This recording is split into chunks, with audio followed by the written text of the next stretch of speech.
Olá pessoal, tudo bem? Que bom ter vocês aqui novamente para conversarmos aqui no nosso canal, falando sobre neurociências, filosofia da mente e hoje também um pouco de física quântica. Nós temos uma pesquisa, iniciamos uma pesquisa há poucos dias, abordando o problema da consciência, né? Problematizando a consciência. Basicamente tudo se inicia com René Descartes, a questão do dualismo, né? A proposta da res extensa e da res cogitam, do corpo físico, no caso do cérebro, né? E também da consciência, que seria o eu, a mente, ou o espírito, como queiram. Nós vamos ter, ao longo da história, desde Descartes para cá, uma oposição muito grande, várias críticas, uma grande quantidade de redutivistas, né, que reduzem a questão da consciência ao organismo. Existe até um livro, né, que nós comentamos sobre ele anteriormente, de um neurocirurgião português muito conceituado, o Dr. Antônio Damasio, que fala sobre a questão no seu extenso livro, e que o título do livro é justamente O Erro de Descartes, porque ele reconhece todo o processo da mente, da consciência, dos pensamentos, sentimentos e emoções em uma perspectiva redutivista, em uma perspectiva orgânica, biológica. Se você for ao passado também, vai encontrar no século passado com o pensador John Searle, ele vai falar que a consciência é um fenômeno biológico. Assim como todas as funções biológicas, a consciência também é um fenômeno biológico. Vamos encontrar o filósofo Daniel Dennett dizendo que a consciência, o cérebro é um editor de informações. Então todas as informações elas são processadas no cérebro e obviamente que a partir dali nós temos o conhecimento de tudo que se passa conosco. Lembra muito a questão, vamos entrar também mais adiante na questão de Edmund Husserl, né? E a fenomenologia, na qual ele é muito claro, tem uma frase dele que eu gosto muito, que é bem interessante. Toda consciência é consciência de algo. Eu existo e tudo o que não sou eu é um mero fenômeno que se dissolve em ligações fenomenais. Estuda a questão da essência e da intencionalidade na sua fenomenologia. Uma proposta interessante de David Chalmers, que filósofo australiano que estuda a consciência, mas que tem uma conclusão que acaba trazendo várias perspectivas, várias discussões também, críticas e tudo mais, que é ele dizer que a consciência é não física. Se a consciência é não física, naturalmente que você terá dificuldades de provar a consciência. Eu trouxe aqui e queria trazer um pouco da nossa ideia, né, de nossa pesquisa, de nossa problematização no tema, com o título de Confluência Dualista. É um título provisório, né, para encaminhar os nossos estudos em basicamente 3 campos: a filosofia da mente, as neurociências.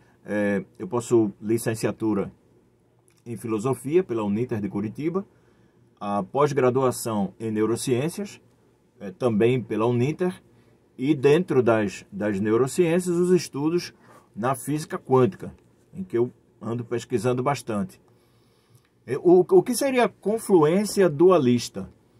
Você tem o dualismo lá de Descartes, você tem as críticas, né, as objeções, e nós vamos partir de um pressuposto trazido da geografia e também da sociologia. Na sociologia, com Richard Sennett, ele traz a questão da confluência, né, de 2 rios que vêm de locais diferentes, e esses rios acabam entrando numa confluência mais adiante. Então, no dualismo, nós temos essa proposta do monismo, de entender que tudo é corpo, tudo é organismo, a consciência ela é biológica, mas a questão também de trazer do Chalmers, né, e do Descartes, de que a consciência ela é algo, apesar de não físico, mas ela é o quê? Ela é o ser pensante. É o res cogitans, o penso logo existo.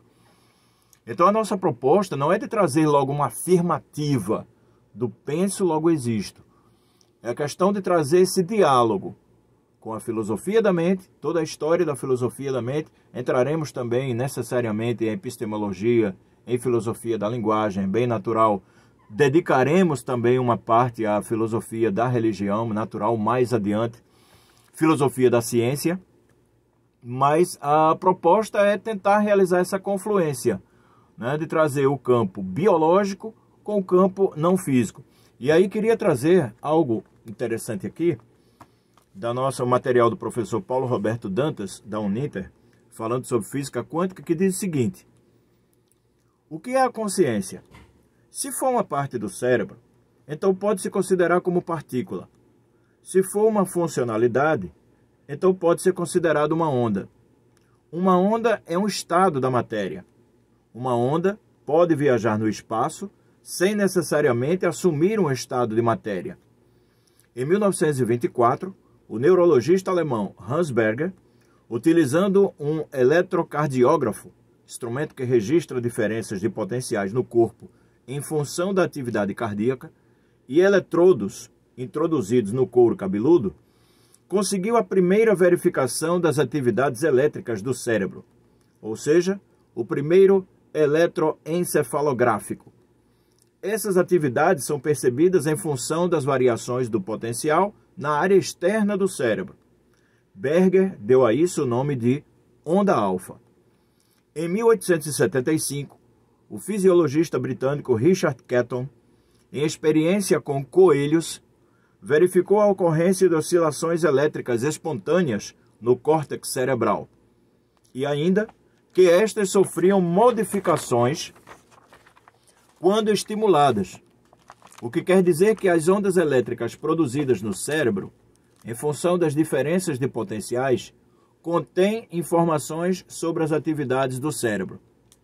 Assim, o que pensamos produz também uma resultante em ondas eletromagnéticas. Essas ondas produzidas no córtex hoje são largamente estudadas no mundo e periodicamente recebemos pela mídia alguns mecanismos ativados por essas manifestações elétricas no córtex. Recentemente, um grupo de pesquisadores liderados pelo professor Richard Anderson, da California Institute of Technology, Caltech, no Journal Science, apresentaram como podemos controlar próteses de membros com a mente. Abre aspas.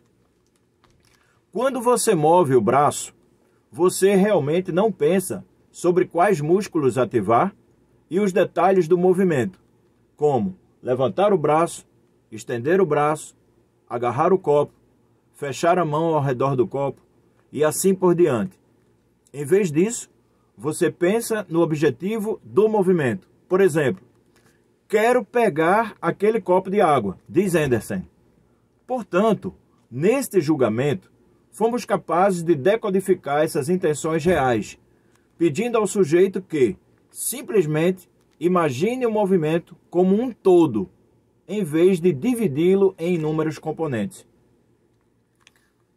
Ao que parece, os pesquisadores procuram, a cada dia mais, desenvolver mecanismos ou próteses que possam ser ativados e controlados pela mente e estão tendo sucesso nisso. No Brasil, o físico Gabriel Guerra tem alcançado resultados com experimentos verificando a capacidade da mente humana de influenciar na trajetória de feixes de laser, tendo como base o experimento da dupla fenda de Thomas Young em 1801. Bem, se a física quântica considera que o observador capaz de determinar o comportamento de uma partícula, buscamos agora que este observador possa dar o contorno da matéria, ou seja, o comportamento não somente da trajetória da partícula, mas determinando a própria estrutura da matéria e do evento, por exemplo, a trajetória da matéria.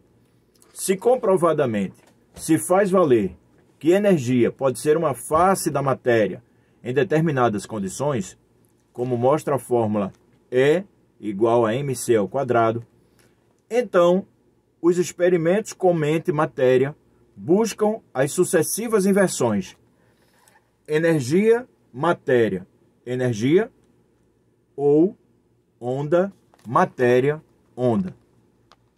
Aqui então opera o que chamamos de consciência ativa ou participativa, não somente no aspecto comportamental, mas material da realidade.